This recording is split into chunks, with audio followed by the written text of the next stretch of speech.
These events took place 20 years ago and are still fresh in the memories of those who have lived it, who have resorted to drugs to eliminate them from their minds. The names have been changed in this story for obvious reasons.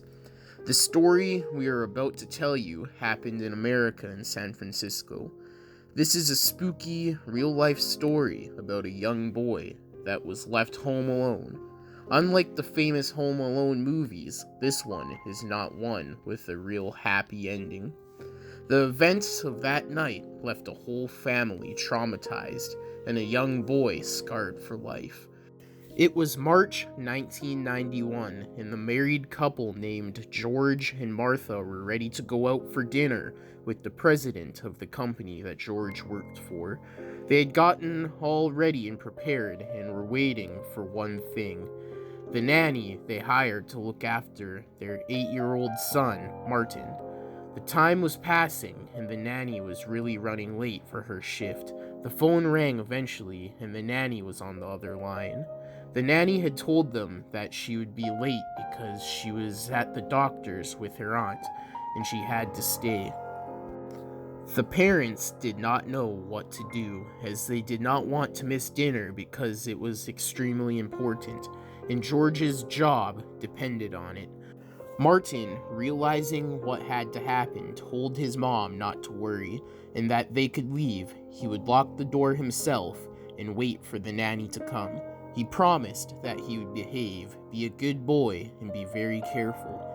The mother really did not want to leave her son alone, and she thought it would be best if her husband went to the dinner without her accompanying him. But her son was so convincing that he eventually managed to persuade them. The couple left the house, and Martin, after locking the door firmly, went to the kitchen where he took a bag of popcorn out of the fridge, filled it into a large bowl, and poured himself a big Coca-Cola glass.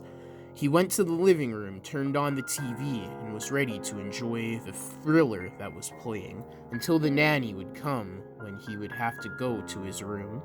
He enjoyed being alone without an adult telling him what to do, and he thought he could make the best out of his alone and freedom time. He managed to watch a whole movie his parents would have not allowed him to watch if they were there.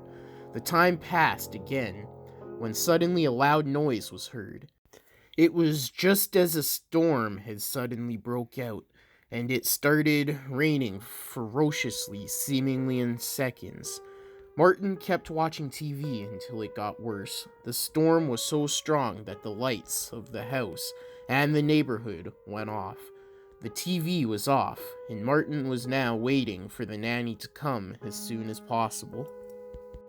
When in the darkness, a voice was heard saying, "Hi, do you want us to play?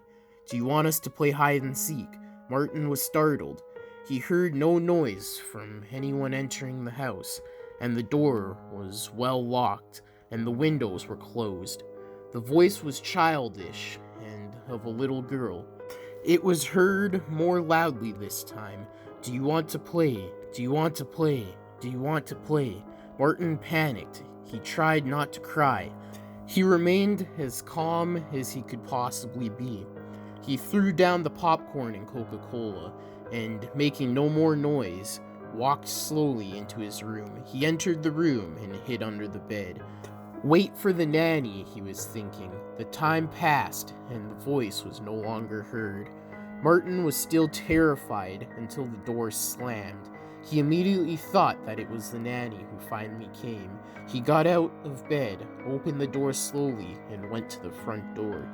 When the voice was heard again, but this time loudly, "Let's play, let's play," Martin turned his head and saw something highly unusual and started screaming. The nanny, who heard the screams with the help of the neighbors, broke down the door and found the child on the floor, unable to breathe.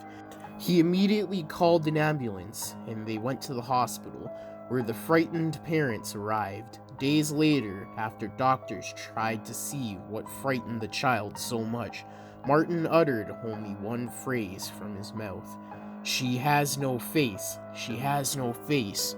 Martin did not speak again, and 2 years later, he was under medical treatment by doctors and psychologists. The parents never found out what had happened. Only 8 months later, many in the surrounding areas started speculating about an old abandoned factory. The story goes that in 1950, some children had secretly entered to play hide and seek. Then a great fire broke out, and the children, without anyone's help, were trapped inside and burned alive. In fact, the corpses were so burned that they shocked the medical examiner himself. Since then, many have been talking about strange things happening in the factory since it was not rebuilt. 2 children who went there overnight heard laughter and voices heard from inside, and of course ran away as fast as they could. Martin did not speak again until he was 22 years old, and with the help of hypnosis, he confessed what happened to him. The details are yet unknown and a complete mystery to us. What exactly happened to this boy that made him practically mute for almost 2 decades to come? Who was the mysterious child? Was she one of the burned factory's poor victims? More importantly, is she still around? Hey guys, thank you for listening to today's Creepypasta, and I hope you enjoyed. I do have a podcast called The Murder House Radio Show. Check it out. The link will be in the description below. It is a true crime podcast. But if you did like, comment, subscribe, and share for more. Hit the bell notification when you subscribe and select all to get all notifications whenever I upload. I upload new videos on Mondays, Wednesdays, and Fridays. Now, all the long episodes and full series of Creepypastas are on all major podcasting platforms under the name Deadly_Zone_Narrations. There will also be a link for it in the description. Also, go follow all the social media accounts. They are in the description below. I do have a subreddit called Deadly Narrations. The link will be in the description. Also, in the description below are the sources to the creepypasta and the music used, so go check those out. Let me know what creepypasta you'd like to hear next, or if you have your own you would like me to narrate. Or, if you have a creepypasta series you would like to hear, send them to me on any of the social medias, in the DMs, or to my email address, which is also in the description. Or leave them in the comments below. Also, in the description below is the author's social medias if they have any listed. But that's it for today's Creepypasta. I hope you enjoyed.